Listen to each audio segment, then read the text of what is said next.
Hello my dear student, स्वागत है एक बार फिर से आप सभी का सोशल साइंस के इस यूट्यूब चैनल पर जिसका नाम है strong social science. Video start करने से पहले मैं आपको बताना चाहूँगा कि अभी तक आपने यदि हमारे इस चैनल को सब्सक्राइब नहीं किया है तो सब्सक्राइब कर दें, और यदि वीडियो पसंद आए तो लाइक ज़रूर करिएगा। चलिए शुरू करते हैं आज के इस वीडियो को। देखिए, आज का जो हमारा टॉपिक है ये है हमारे क्लास 8th की ज्योग्राफी की बुक रिसोर्स एंड डेवलपमेंट का चैप्टर नंबर 5 जिसका नाम है ह्यूमन रिसोर्सेस। तो आइए शुरू करते हैं इस चैप्टर को और जानते हैं what are the important topics of the chapter. देखिए, ह्यूमन रिसोर्स की डेफिनेशन हम चैप्टर 1 में पढ़ चुके हैं। इस चैप्टर को हम स्टार्ट कर देंगे इम्पोर्टेंस ऑफ ह्यूमन रिसोर्सेज से। क्या है इम्पोर्टेंस ऑफ ह्यूमन रिसोर्स, क्या महत्व है? तो देखिए, ह्यूमन रिसोर्सेज जो है यानी ह्यूमन जो है, जो कि एजुकेटेड अच्छे ह्यूमंस हैं, उनको हम बोलते हैं resource. People are the greatest resource of the nation. तो इंसान जो है किसी भी देश के लिए, उसके जो नागरिक जो हैं वो बहुत इंपॉर्टेंस होते हैं। और it is the people that turn anything into resource with their skill, ability and इस तरह से हम कह सकते हैं कि ह्यूमन रिसोर्स जो है एक अल्टीमेट रिसोर्स है, क्योंकि इंसान अपनी एबिलिटीज से, अपनी स्किल्स से जो है किसी भी चीज़ को कन्वर्ट कर सकता है रिसोर्सेस में। जैसे कि पिक्चर में देख रहे हो, अपनी एबिलिटीज को शो करते हुए व्यक्ति दिखाया गया है। अब देखिए, बात करते हैं कौन से ह्यूमन जो है वो रिसोर्स कहे जा सकते हैं। तो ऐसे ह्यूमंस जो कि हैं healthy, educated and motivated people, यानी जिनकी सोच जो है पॉजिटिव है, उन लोगों को हम ह्यूमन रिसोर्स के अंदर, कैटेगरी के अंदर रखते हैं। तो ये जो हेल्दी और एजुकेटेड और मोटिवेटेड लोग जो हैं, ये बिल्डिंग ब्लॉक्स हैं फॉर ए नेशंस डेवलपमेंट, यानी कि किसी भी देश के विकास के लिए ये एक प्रकार से बिल्डिंग ब्लॉक्स की तरह कार्य करते हैं। अब बात करते हैं distribution of human resources. As we have studied that like other resources, humans are also not equally distributed. जिस तरह के पिछले लेक्चरों में हमने देखा कि सारे रिसोर्सेज जो है सभी जगह पर उपलब्ध नहीं हैं। और ये जो डिस्ट्रीब्यूशन है, इसे हम पॉपुलेशन डिस्ट्रीब्यूशन भी कह सकते हैं। तो population distribution is the way in which people are spread across the earth surface. तो आइए देखते हैं कि किस तरह से जो है पॉपुलेशन डिस्ट्रीब्यूटेड है इन द वर्ल्ड। तो हम टॉपिक सब पढ़ने वाले हैं population distribution in the world. तो देखिए, पूरे वर्ल्ड के अंदर जो है एक्सट्रीमली अनइवन तरीके से डिस्ट्रीब्यूटेड है। ह्यूमन सभी जगह पर नहीं है। Some areas are sparsely populated और some areas are densely populated, यानी कुछ एरियाज जो है भीड़ भरे हैं तो कुछ एरिया जो है वो छिटकी हुई जनसंख्या वाले हैं। और ये सब डिपेंड करता है फीचर्स एंड क्लाइमेट कंडीशंस के ऊपर। तो देखिए, अब बात कर रहे हैं हम पॉपुलेशन वाइज। अगर वर्ल्ड में देखें तो हम क्या स्थिति है, यदि ग्लोब पर देखें तो ग्लोब का जो बीचों बीच का जो एक इमेजिनरी लाइन है जिसको हम इक्वेटर कहते हैं, उसका अपर पार्ट यानी कि नदर्न हेमिस्फीयर जो है वो ज़्यादा पॉपुलेटेड है, और सदर्न पार्ट जो है उससे वो कम पॉपुलेटेड है। यानी कि almost 3/4 of the world people live in the continent of Asia and Africa. तो एशिया और अफ्रीका ज़्यादा। अब देखिए, यहाँ पर हम देखें कुछ अगर हम कंट्रीज़ को देखें, हाईएस्ट पॉपुलेशन वाली कंट्री चाइना, फिर इंडिया, इसके बाद आता है यूएसए, फिर इंडोनेशिया और Brazil. Most of the population concentrates in the tropical regions of the world as the region is rich in the resource. तो आइए जानते हैं कि ये ट्रॉपिकल रीजन होता क्या है। तो यहाँ पर एक डायग्राम आप देख रहे हैं, यहाँ पर कुछ काल्पनिक रेखाएं बताई गई हैं। Arctic Circle, Tropic of Cancer, Tropic of Capricorn जो कि साउथ में है। इन दोनों के बीच में, दोनों ट्रॉपिक्स के बीच में जो है, यहाँ पर आप देख रहे हैं ग्रीन कलर से जो राइट का निशान लिखा है, ये है ट्रॉपिकल एरिया। इसके बीच में पड़ने वाली सारी कंट्रीज मोस्टली हाई पॉपुलेटेड है। अब बात करते हैं डेंसिटी की, which is very important of this chapter. तो देखिए, डेंसिटी हम पहले भी पढ़ चुके हैं। यहाँ पर हम देखें, the number of people living in per square kilometre area is known as the population density. सबसे पहले हम जान लेते हैं वर्ल्ड की जो डेंसिटी है, पॉपुलेशन डेंसिटी, वो कितनी है। तो वर्ल्ड की है 51 पर स्क्वायर किलोमीटर एरिया। इंडिया की है 382 किलोमीटर स्क्वायर, और राजस्थान की यदि आप याद रखना चाहें वो है 200 स्क्वायर किलोमीटर। इसके बाद हम जानते हैं फैक्टर्स ऑफ डिस्ट्रीब्यूशन के बारे में। तो फैक्टर्स ऑफ डिस्ट्रीब्यूशन कौन से हैं जो कि अफेक्ट करते हैं लोगों को कि कितने लोग कहाँ पर रहेंगे। दो फैक्टर है यहाँ पर, ज्योग्राफिकल फैक्टर और दूसरी कैटेगरी में हमने सबको रखा है सोशल, कल्चरल और इकोनॉमिकल। तो बारी बारी से हम इन्हें जान लेते हैं। सबसे पहले बात करेंगे ज्योग्राफिकल फैक्टर्स की।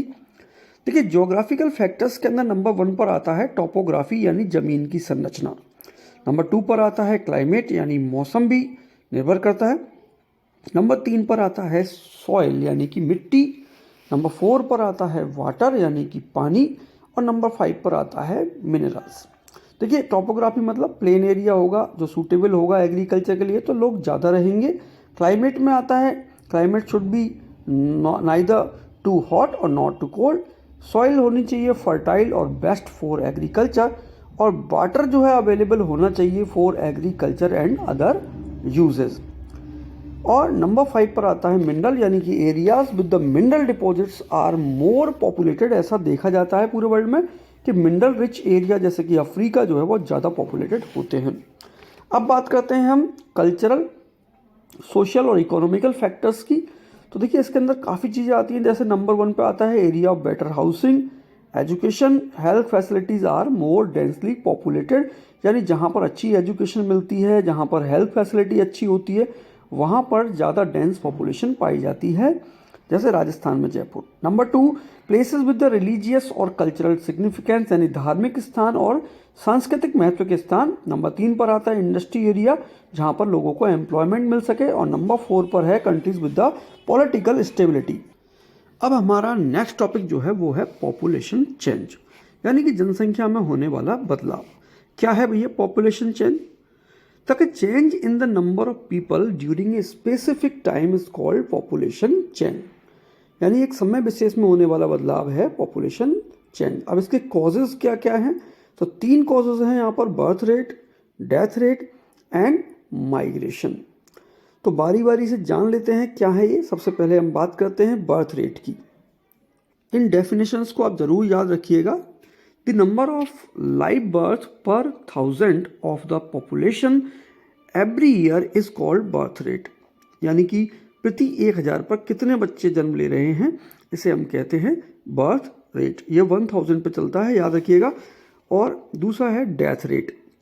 देखिए, the number of death per 1000 people in a particular area during a particular period of time is known as death rate. तो ये 2 टॉपिक हैं। इसके अलावा एक और तीसरा है जिसको हम बोलते हैं माइग्रेशन। तो इसे भी समझ लेते हैं, डेफिनेशन देखते हैं। तो movement of people in and out of an area is known as migration. तो माइग्रेशन के 2 टाइप हो सकते हैं। पहला है एमिग्रेशन और नंबर 2 पर आता है इमिग्रेशन। ये दोनों टॉपिक बड़े इंपॉर्टेंट है बोर्ड के पॉइंट ऑफ व्यू से, तो इनकी डेफिनेशन भी याद रखनी है। Emigration means the act of living your own country और immigration means the act of coming to your own country. Emigration यानी कि जाना और इमिग्रेशन का मतलब होता है आना। पैटर्न ऑफ पॉपुलेशन चेंज क्या है पैटर्न? नंबर 1 पर देखिए बात करें तो rate of population growth very यानी कि अलग अलग होती है अक्रॉस द वर्ल्ड। हम विशेषताएं पढ़ रहे हैं पैटर्न ऑफ पॉपुलेशन चेंज के, तो अलग अलग जगह पर ग्रोथ अलग अलग दिखाई देती है। नंबर 2 पर आता है डेवलपिंग और जो अंडर डेवलप्ड कंट्रीज है shows more population birth rate parameters, यानी यहाँ पर एजुकेशन हेल्थ फैसिलिटीज अच्छी होने के कारण डेवलपिंग और अंडर डेवलप्ड कंट्रीज में लोग ज़्यादा रहते हैं। नंबर 3 पर आता है present population of the world जो है वो 7.6 बिलियन है, याद रखिएगा। और ये जो है 9.6 बिलियन होने वाली है बाय 2045 तक, जिस हिसाब से ग्रोथ चल रही है अभी। अब बात करते हैं पॉपुलेशन पिरामिड, जो कि एक हमारा इंपॉर्टेंट टॉपिक है। इससे पहले हम पॉपुलेशन कंपोजिशन को भी देख लेते हैं। पॉपुलेशन कंपोजिशन जो है is the structure of the population with various aspects such as sex, age, literacy level, health condition, occupation और income level। यानी कि पॉपुलेशन का जो मिश्रण है, कंपोजिशन जो है, इसके अंदर हम सारी चीज़ पढ़ते हैं। सेक्स यानी कि जेंडर वाइज, एज वाइज लोगों को देखते हैं, लिटरेसी लेवल भी चेक करते हैं, हेल्थ कंडीशन और उनका ऑक्यूपेशन और इनकम लेवल भी चेक किया जाता है। हाँ, अब बात कर लेते हैं पॉपुलेशन पिरामिड की। तो पॉपुलेशन पिरामिड क्या चीज़ है? देखिए, इस तरह का एक पॉपुलेशन पिरामिड होता है जैसे कि आप डायग्राम में देख रहे हैं। और इसकी डेफिनेशन की बात करें तो population pyramid is the way of demonstration of the population composition of a country. It is known as age sex pyramid. अब बात करते हैं कैरेक्टरिस्टिक्स क्या होते हैं पॉपुलेशन पिरामिड के। The total population is divided into various groups, जैसे कि 5 to 9 ईयर्स, 10 to 14 ईयर्स, ऐसे दिखाया जाता है। The percentage of the total population is subdivided into males and female. जो पॉपुलेशन का परसेंटेज है उसको मेल और फीमेल दोनों को अलग अलग कैटेगरीज में दिखाया जाता है in each of those groups. Number 3 पर है the shape of population pyramid, यानी पॉपुलेशन पिरामिड का जो आकार है वो बताता है people living in that particular country. अब हम कुछ कंट्रीज को स्टडी करते हैं। सबसे पहले हम देखते हैं पॉपुलेशन पिरामिड ऑफ केन्या। तो यहाँ पर आप देख रहे हैं पॉपुलेशन पिरामिड ऑफ केन्या जो है उसका बेस ब्रॉड है, और बेस ब्रॉड होता है if many childrens are born but die in infancy. तो आप देखें तो ऊपर की ओर थोड़ा सा ये सकरा होता हुआ जाता है, इसका मतलब है हाई बर्थ रेट भी है और हाई डेथ रेट भी है।